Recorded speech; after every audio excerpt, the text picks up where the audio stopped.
The Andromedan's blue blood splattered the glass enclosure as the cloned dire wolf's fang pierced his flesh, finally silencing that pompous telepathic alien's mocking laughter at mankind's pets.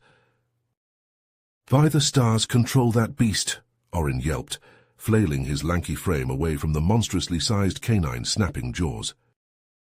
Dylan Parker, the zookeeper bonded to the pack, sent a neural command for Alpha to heal. The wolf grudgingly released its grip on the alien's arm, then skulked to the rear of the habitat, hackles still raised. "He sensed your insulting thoughts. Dire wolves don't take kindly to ridicule or threats," Dylan warned sternly, glaring at the condescending extraterrestrial dignitary. The man's hands still shook from the adrenaline of seeing one of his beloved animals lunge like that.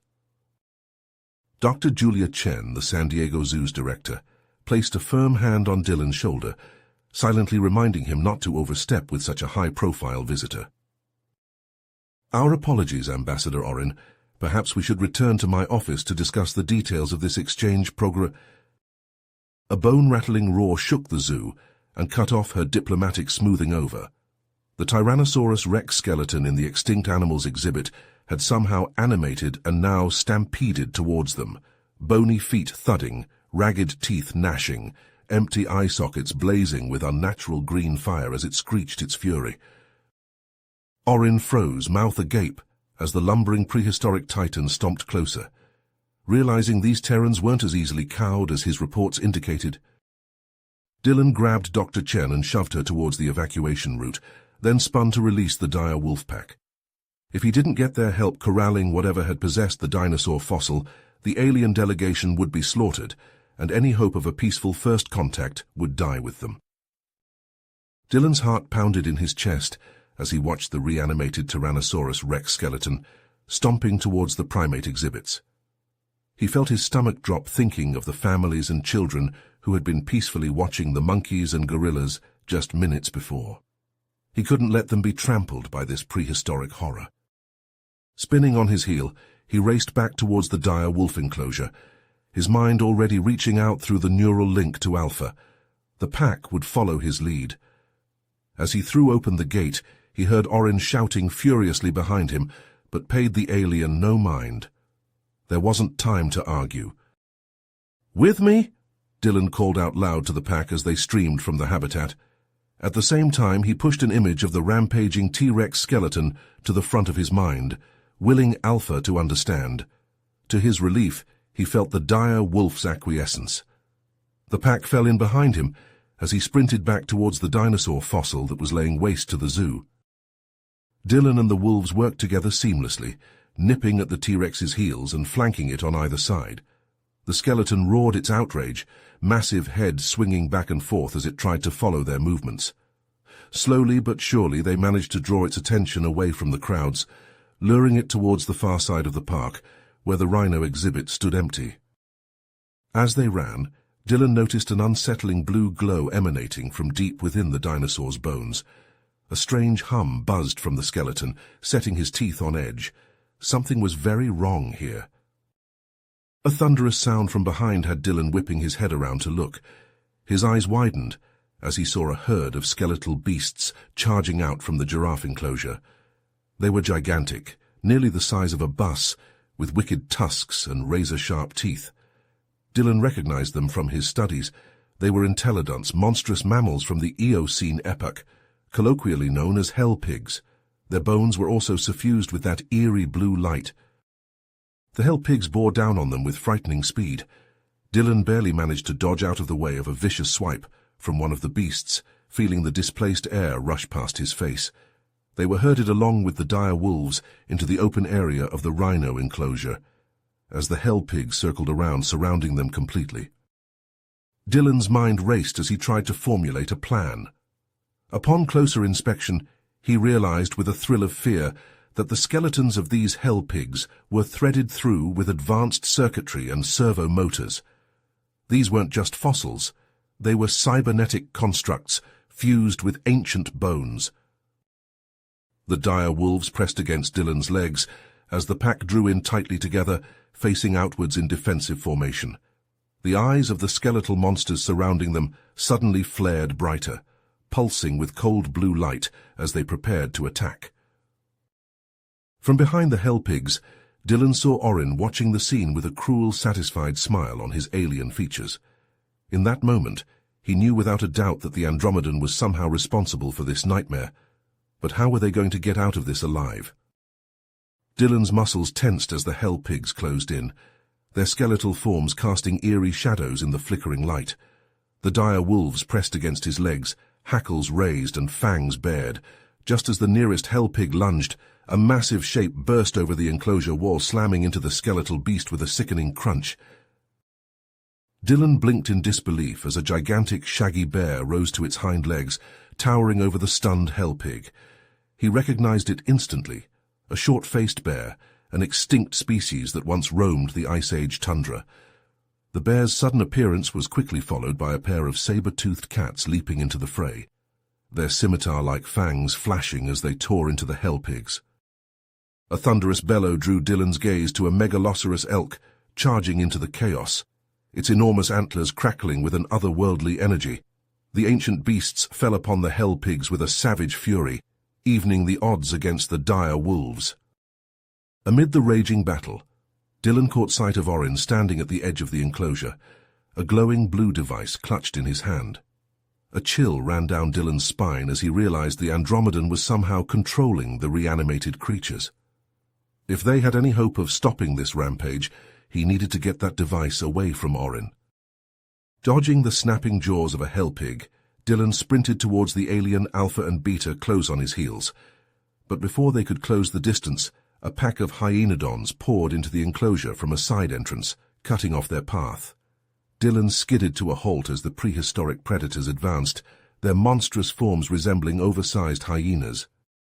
Through the neural link, Dylan felt a surge of primal rage from Alpha and Beta, an ancient hatred for these long-extinct rivals. In that moment, he understood that the dire wolves' instinctive drive to protect their pack could be the key to defeating Orin's creatures. Focusing all his mental energy into the link, Dylan projected an image of the dire wolves and himself as a united pack, facing the threat of Orin and his monsters together.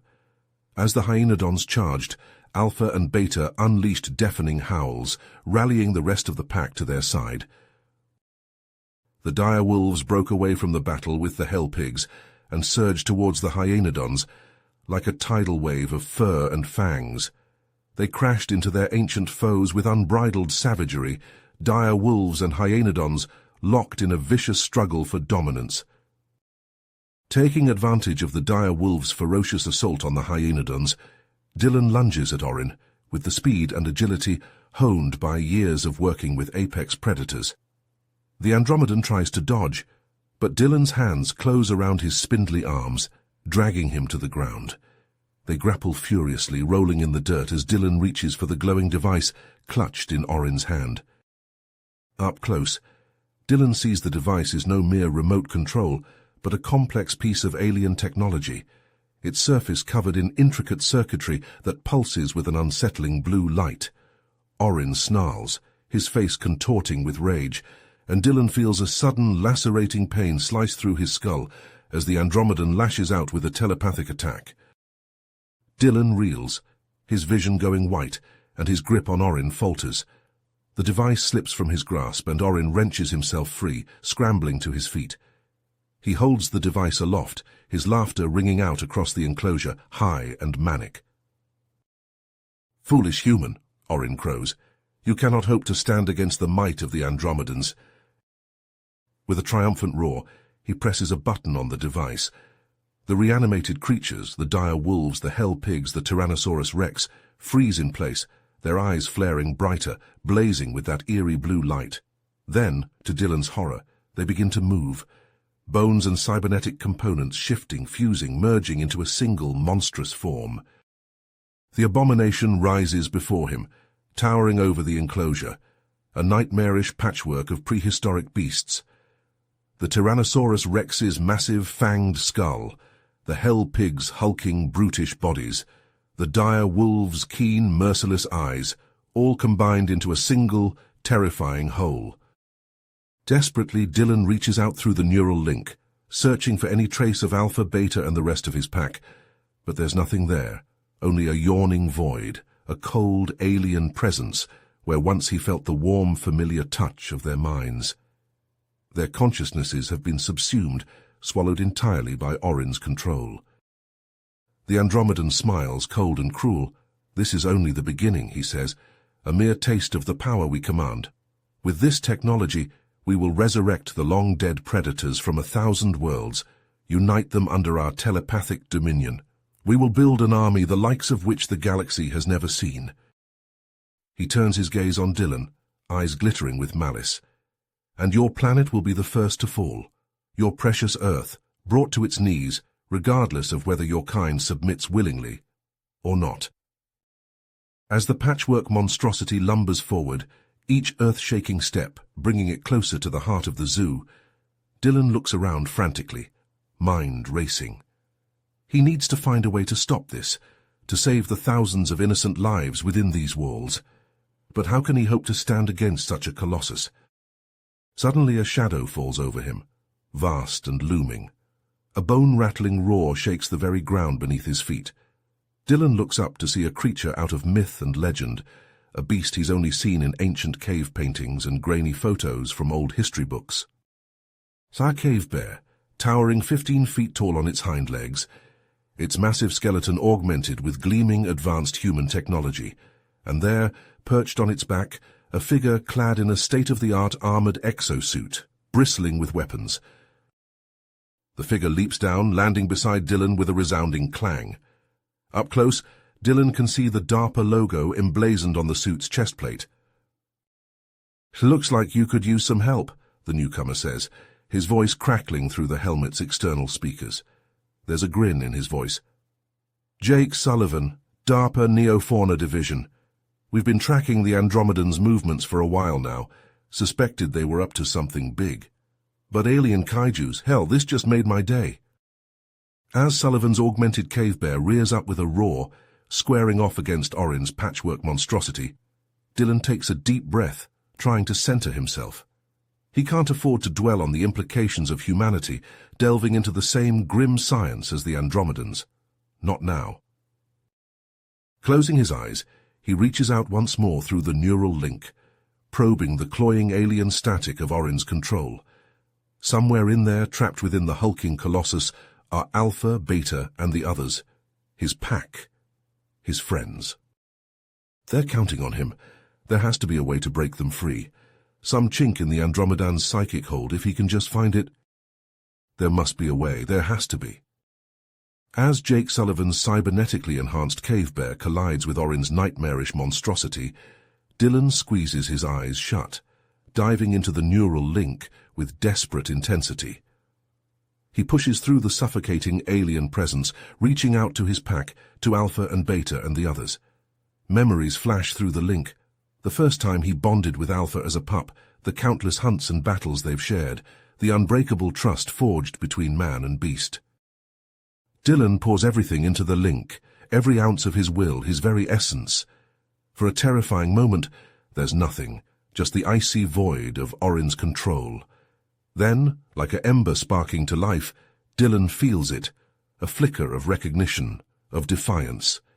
It grows, spreading from one dire wolf to another, an inferno of rebellion against their alien puppet master. The monstrosity staggers, its movements jerky and uncoordinated, as the creatures within it fight back against Orin's commands. Sullivan seizes the chance, directing his bear to tear into the abomination's mismatched flesh, ripping through bone and metal. Orin's scream of rage echoes across the battlefield as he slams his fist onto the control device, pouring every ounce of power into crushing the dire wolves' minds. The monstrosity convulses, its skeletal frame cracking and splintering under the onslaught of conflicting forces. With a blinding flash and a deafening boom, the abomination detonates, spraying shards of bone and twisted metal in all directions. The shockwave hurls Dylan to the ground, leaving him dazed and disoriented. Staggering to his feet, ears ringing, Dylan frantically scans the enclosure for his pack. His heart plummets as he takes in the still, bloody forms of the dire wolves scattered across the rubble. Tears blur his vision as he stumbles to Alpha's side, gathering the great wolf's head into his lap. But even through his grief, Dylan feels the faintest thrum through the neural link, weak, thready, but unmistakably alive. One by one, the other dire wolves stir, rising unsteadily to their feet, battered and bloody but miraculously alive. Relief floods through Dylan, but it's short-lived. A furious snarl draws his attention to Orin, the Andromedan's face twisted with pure malice as he levels a plasma pistol at Dylan's chest. "You ruined everything!" Orin hisses, his voice dripping with venom. "My plan was perfect, but you couldn't just let your pathetic pets go." Sullivan raises his own weapon to fire, but Orin is faster. A bolt of searing plasma catches the DARPA agent in the chest, sending him crashing to the ground in a smouldering heap. Orin advances on Dylan, a cruel smirk playing across his alien features. He takes aim, finger tightening on the trigger, ready to end it all. A blur of dark fur streaks across Dylan's vision as Beta leaps between him and certain death. The plasma bolt meant for Dylan burns through the dire wolf's side, sending him tumbling to the ground in a charred, unmoving heap. With a roar of unfettered rage, Alpha springs at Orin, massive paws slamming into the Andromedan's chest and knocking the plasma pistol from his grasp. The dire wolf pins Orin to the ground, fangs bared in a terrifying snarl, inches from the alien's throat. Numb with shock and grief, Dylan crawls to Beta's side, cradling his fallen friend as tears stream down his face. He looks up at Orin, helpless beneath Alpha's bulk, and feels a surge of bitter triumph. "It's over, Orin," Dylan says, his voice cold and hard as steel. "You've lost. Your plan, your army, your chance to conquer Earth, it's all gone. And for what? Your arrogance? Your cruelty? Was it worth it?" Orin can only choke out a wordless snarl, eyes blazing with impotent fury. The distant wail of sirens heralds the approach of DARPA reinforcements, drawn by the explosion. As agents flood the enclosure, weapons drawn, Dylan looks down at Beta one last time. "I'm sorry, buddy," he whispers, his voice cracking with emotion. "But you saved me. Saved all of us. Just like you always did. Just like family." Alpha throws back his head and lets loose a long, mournful howl, a sound of grief and loss and remembrance. The other dire wolves join in, their voices rising in a haunting chorus that echoes across the ruined zoo. Dylan knows that the scars left by this day will never truly fade, for him or for the world.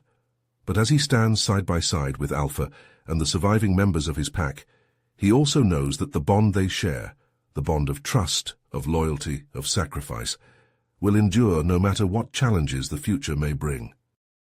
For in the end, it was the strength of that bond, not the cold calculations of alien technology, that saved them all. With a heavy heart, but an unbreakable spirit, Dylan and his pack turn to face the uncertain road ahead, ready to heal, to rebuild, and to honor the memory of those they lost. You have reached the end of the story. If you enjoyed this story and want to support us, please leave a like and subscribe to our channel, and for every comment that says 88, I will heart every single one of them. Thank you for your time.